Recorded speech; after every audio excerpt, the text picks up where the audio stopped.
শনিবার রাত আমবাসা গন্ডাছড়া রাস্তার পাশে এক মহিলাকে রক্তাক্ত অবস্থায় বসে থাকতে দেখা যায়। প্রত্যক্ষদর্শীদের মতে মহিলা মাথা ফাটা অবস্থায় অসংলগ্ন ছিল এবং কথা বলতে পারছিলেন না।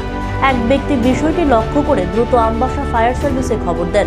সংবাদ পেয়ে ফায়ার সার্ভিসের কর্মীরা ঘটনাস্থলে পৌঁছে মহিলাকে উদ্ধার করেন এবং সঙ্গে সঙ্গে কুলাই জেলা হাসপাতালে নিয়ে যান।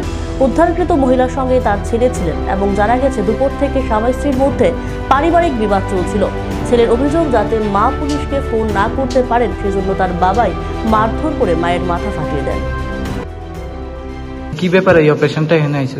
আচ্ছা, জয় হিন্দ। আমরা আমবাসা ফায়ার স্টেশনে কিছুক্ষণ আগে প্রায় অনুমানিক 9টার দিকে একটা কল আসে যে আমবাসা গন্ডাছড়া রোডটার সামনেই মুখটার মধ্যেই একজন মহিলা মানে মাথা মোটামুটি ফাটা অবস্থায় সেখানে রোড সাইডে বসে আছে।